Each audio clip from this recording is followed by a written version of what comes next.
The Antiquities of the Jews, Volume 4, by Flavius Josephus, Book 18, Chapters 3 and 4. Chapter 3.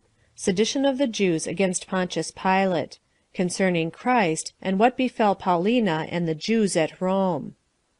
But now Pilate, the procurator of Judea, removed the army from Caesarea to Jerusalem to take their winter quarters there, in order to abolish the Jewish laws. So he introduced Caesar's effigies, which were upon the ensigns, and brought them into the city, whereas our law forbids us the very making of images, on which account the former procurators were wont to make their entry into the city with such ensigns as had not those ornaments.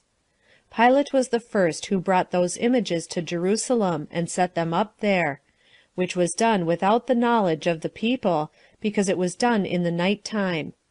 But as soon as they knew it, they came in multitudes to Caesarea, and interceded with Pilate many days that he should remove the images.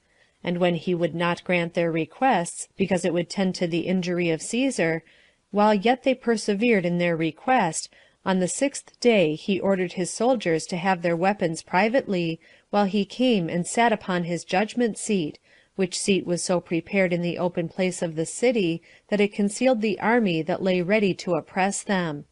And when the Jews petitioned him again, he gave a signal to the soldiers to encompass them round, and threatened that their punishment should be no less than immediate death, unless they would leave off disturbing him, and go their ways home. But they threw themselves upon the ground, and laid their necks bare, and said they would take their death very willingly, rather than the wisdom of their laws should be transgressed. Upon which Pilate was deeply affected with their firm resolution to keep their law inviolable, and presently commanded the images to be carried back from Jerusalem to Caesarea. But Pilate undertook to bring a current of water to Jerusalem, and did it with the sacred money, and derived the origin of the stream from the distance of 200 furlongs. However, the Jews were not pleased with what had been done about this water. And many 10,000s of the people got together, and made a clamor against him, and insisted that he should leave off that design. Some of them also used reproaches, and abused the man, as crowds of such people usually do. So he habited a great number of his soldiers in their habit, who carried daggers under their garments, and sent them to a place where they might surround them. So he bid the Jews himself go away, but they boldly casting reproaches upon him, he gave the soldiers that signal which had been beforehand agreed on, who laid upon them much greater blows than Pilate had commanded them, and equally punished those that were tumultuous and those that were not. Nor did they spare them in the least. And since the people were unarmed, and were caught by men prepared for what they were about, there were a great number of them slain by this means, and others of them ran away wounded. And thus an end was made to this sedition. Now there was about this time Jesus, a wise man, if it be lawful to call him a man, for he was a doer of wonderful works, a teacher of such men as receive the truth with pleasure. He drew over to him both many of the Jews and many of the Gentiles. He was the Christ. And when Pilate, at the suggestion of the principal men amongst us, had condemned him to the cross, those that loved him at the first did not forsake him, for he appeared to them alive again the 3rd day, as the divining him. And the tribe of Christians, so named from him, are not extinct at this day. About the same time also another sad calamity put the Jews into disorder, and certain shameful practices happened about the temple of Isis that was in Rome. I will now first take notice of the wicked attempt about the temple of Isis, and will then give an account of the Jewish affairs.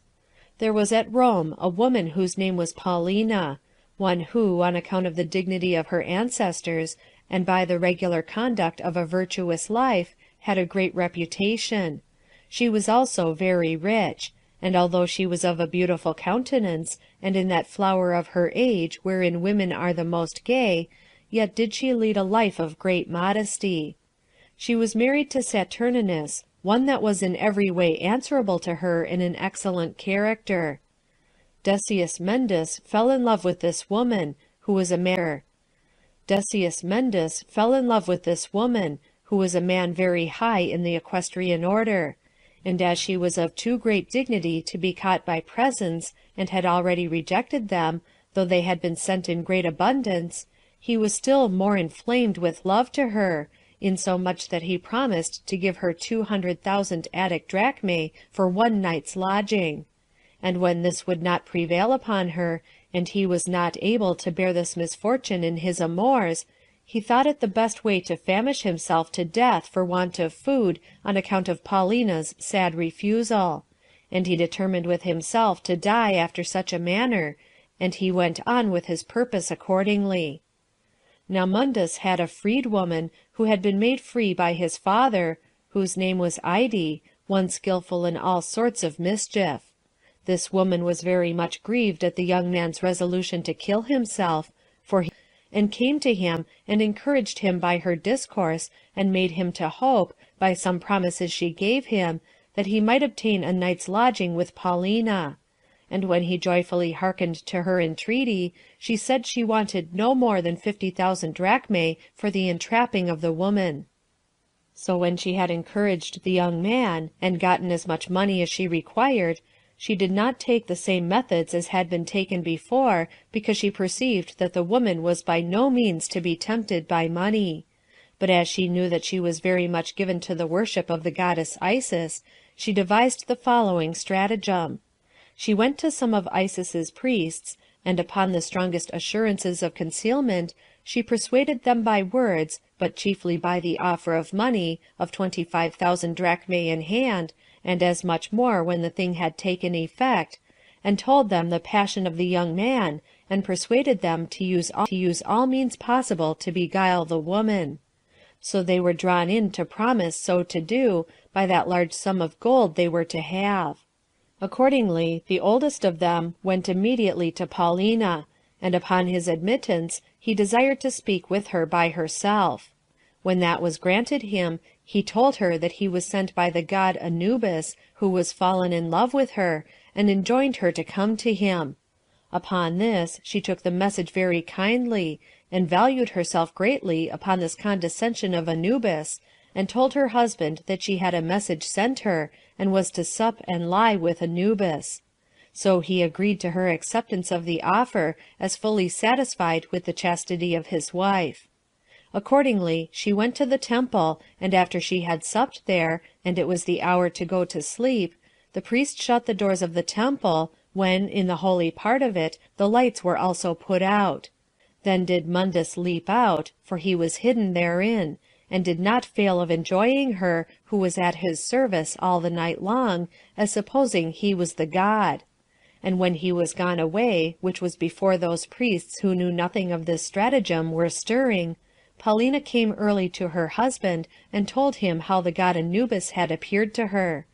Among her friends also she declared how great a value she put upon this favor, who partly disbelieved the thing when they reflected on its nature, and partly were amazed at it as having no pretense for not believing it, when they considered the modesty and the dignity of the person. But now, on the third day after what had been done, Mundus met Paulina, and said, Nay, Paulina, thou hast saved me 200,000 drachmae, which sum thou sightest have added to thy own family. Yet hast thou not failed to be at my service in the manner I invited thee.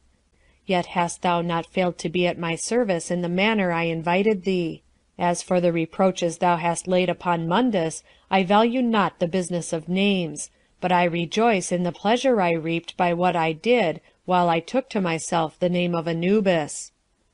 When he had said this, he went his way. But now she began to come to the sense of the grossness of what she had done, and rent her garments, and told her husband of the horrid nature of this wicked contrivance, and prayed him not to neglect to assist her in this case. So he discovered the fact to the emperor, whereupon Tiberius inquired into the matter thoroughly by examining the priests about it, and ordered them to be crucified, as well as Ide, who was the occasion of their perdition, and who had contrived the whole matter, which was so injurious to the woman. He also demolished the temple of Isis, and gave order that her statue should be thrown into the river. He supposed that what crime he had committed was done out of the passion of love. And these were the circumstances which concerned the temple of Isis, and the injuries occasioned by her priests. I now return to the relation of what happened about this time to the Jews at Rome, as I formerly told you I would. There was a man who was a Jew, but had been driven away from his own country by an accusation laid against him for transgressing their laws, and by the fear he was under of punishment for the same; but in all respects a wicked man. He, then living at Rome, professed to instruct men in the wisdom of the laws of Moses. He procured also 3 other men, entirely of the same character with himself, to be his partners. These men persuaded Fulvia, a woman of great dignity, and one that had embraced the Jewish religion, to send purple and gold to the temple at Jerusalem. And when they had gotten them, they employed them for their own uses, and spent the money themselves, on which account it was that they at first required it of her. Whereupon Tiberius, who had been informed of the thing by Saturninus, the husband of Fulvia, who desired inquiry might be made about it, ordered all the Jews to be banished out of Rome; at which time the consuls listed 4,000 men out of them, and sent them to the island Sardinia, but punished a greater number of them who were unwilling to become soldiers on account of keeping the laws of their forefathers. Thus were these Jews banished out of the city by the wickedness of 4 men. Chapter 4. How the Samaritans made a tumult, and Pilate destroyed many of them. How Pilate was accused, and what things were done by Vitellius relating to the Jews and the Parthians. But the nation of the Samaritans did not escape without tumults. Incited them to it was one who thought lying a thing of little consequence, and who contrived everything so that the multitude might be pleased. So he bid them to get together upon Mount Gerizim, which was by them looked upon as the most holy of all mountains, and assured them that when they were come thither, he would show them those sacred vessels which were laid under that place, because Moses put them there. So they came thither armed, and thought the discourse of the man probable; and as they abode at a certain village which was called Tirathaba, they got the rest together to them, and desired to go up the mountain in a great multitude together. But Pilate prevented their going up, by seizing upon the roads with a great band of horsemen and footmen, who fell upon those that were gotten together in the village. And when it came to an action, some of them they slew, and others of them they put to flight, and took a great many alive, the principal of which, and also the most potent of those that fled away, Pilate ordered to be slain. But when this tumult was appeased, the Samaritan Senate sent an embassy to Vitellius, a man that had been consul, and who was now president of Syria, and accused Pilate of the murder of those that were killed; for that they did not go to Tirathaba in order to revolt from the Romans, but to escape the violence of Pilate.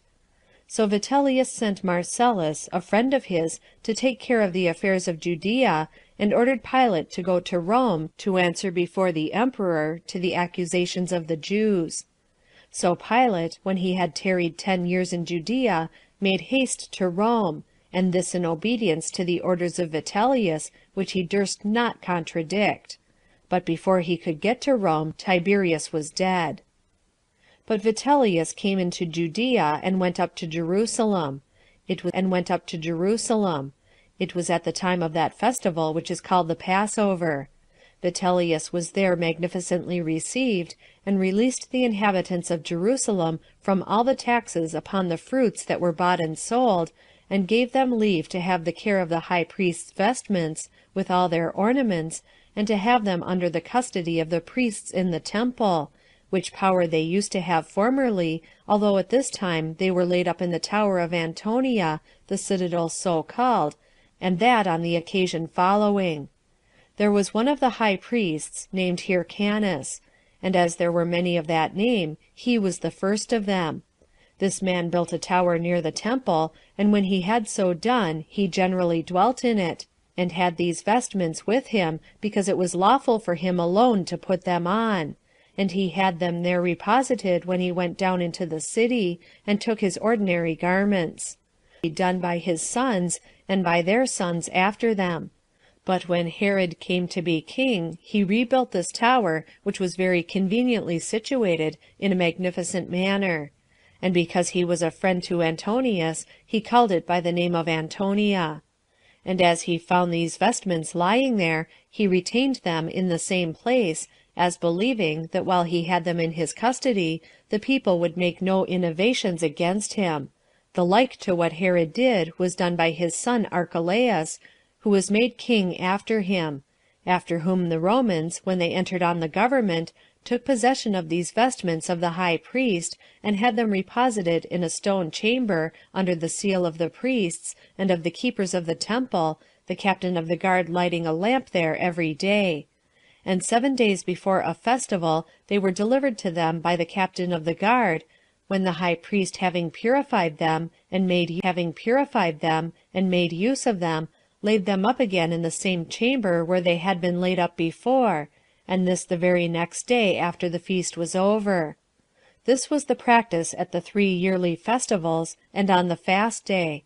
But Vitellius put those garments into our own power, as in the days of our forefathers, and ordered the captain of the guard not to trouble himself to inquire where they were laid, or when they were to be used. And this he did as an act of kindness, to oblige the nation to him.